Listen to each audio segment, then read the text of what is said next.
Okay, this is Bob again from RBC Gunsmithing. This is video number 2 on the CZ241 assembly, disassembly. Mainly going to be disassembly right now. But okay, for starters, we're going to make sure that the gun is empty. You can see that. We're going to physically check it with our finger. The gun is empty. There's nothing in the magazine well, and the safety is on. So what I'm going to do is take the forend off first. And that simply, you pull down on the barrel just a little bit and unscrew the forend cap. We're going to call it a forend cap because it's not a magazine cap. So there's that. Slide the forend wood off. Then the barrel will slide off. Take your time. Okay, so now we've got the barrel off. Then there's a friction piece that comes off. And there's a cone that comes off, and then the recoil spring. Okay, so those are those parts.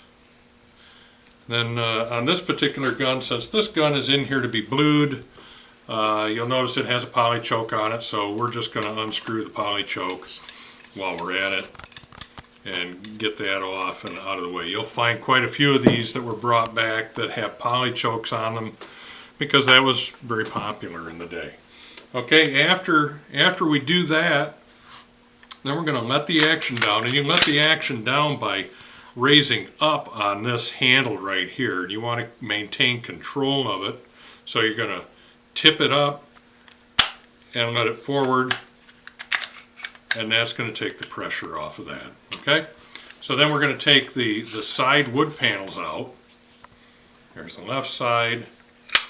And here's the right side. Let's set these off to the side. I might add that there are no parts available for these guns. So if anything breaks on you, you're going to have it made. Okay, so the next thing we're going to take off is going to be the butt plate. And if we can find a bit that'll fit. Pretty straightforward. They're just wood screws. I haven't had this particular gun apart yet, but it appears to be mainly stock, so I hope I don't find any surprises in taking it apart. These are going to get blued, so we're going to put those over here in this bin. There's the butt plate, little crescent plastic butt plate.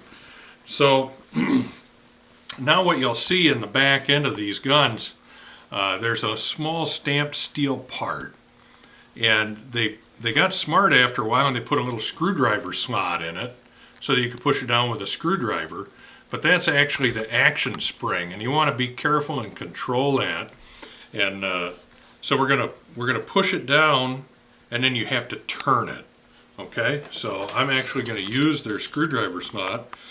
We're going to push it down, and it's going to probably come flying out of there like a rocket ship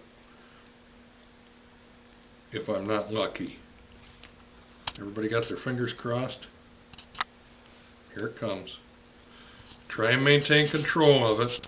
If you have one of the really older guns, there won't be a screwdriver slot in it. Okay, so there's the stamped steel part.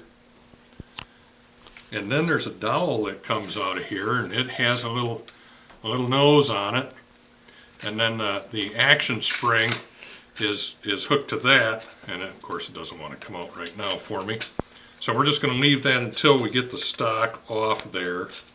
I'm going to leave that hang right there, and I'm going to go in here and take the stock off, and then we'll push that the rest of the way out. Okay, it's just a regular screwdriver slot down in there.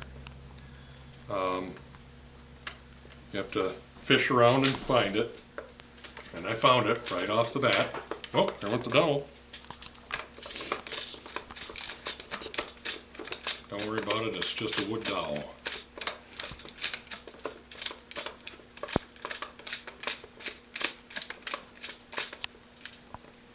Okay.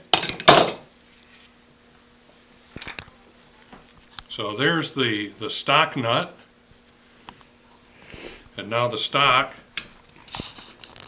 will come off with just a little bit of fussing around. There we go. I don't know if there's a washer in there, and we're going to see if we can push this out through the front. It should come out from the back, but it doesn't seem to want to right now. So I'm going to take this out, and then we'll come back with the next video, okay? Thank you.